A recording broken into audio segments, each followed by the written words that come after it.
In the year 1922, a small, quiet farm on the outskirts of Munich. Snow fallen softly across the fields, covering what would soon become one of the most disturbing mysteries in German history. The villagers said the Grubers were caused, that their farmhouse on the edge of the woods was never truly empty. Every night, they heard footsteps in the attic.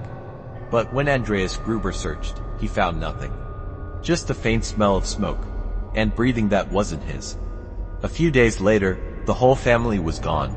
What the police found inside didn't belong to the living. Hey you.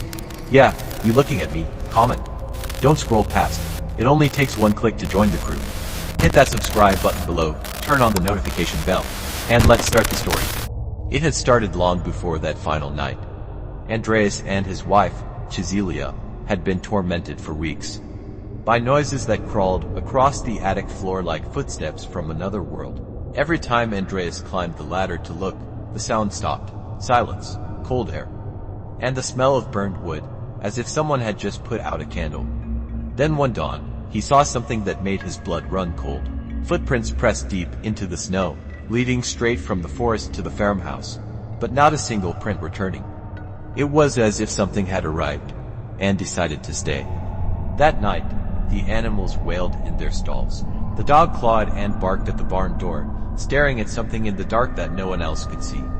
And inside, the walls seemed to groan with whispers, the kind that sound almost like words, almost.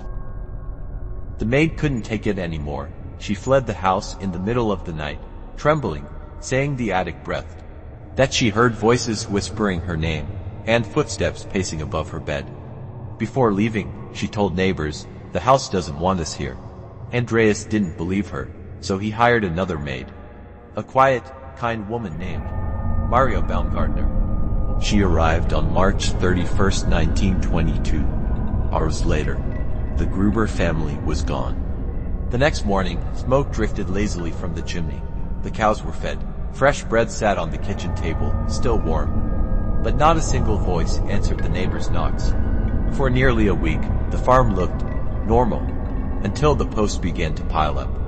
When the villagers finally broke inside, what they found in the barn froze them in place. Beneath heaps of hay, for bodies, Andreas, his wife Cecilia, their daughter Victoria, and little Cecilia, just 7 years old. Their skulls shattered, their faces barely human. Inside the house, Maria lay lifeless in her bed. The baby, Joseph, still in his cot. Silent, cold, and still. Each one killed by the same weapon, a mattock. The kind used to cut through hard earth. But the killer hadn't left. Someone had stayed in that house. They ate the family's food, milked their cows, lit fires in the stove, and at night, they slept above the crime scene. In the attic, the police found an impression in the straw.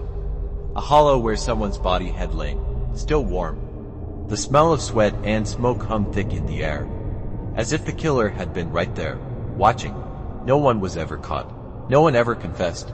And every suspect, every whisper of a name, led nowhere.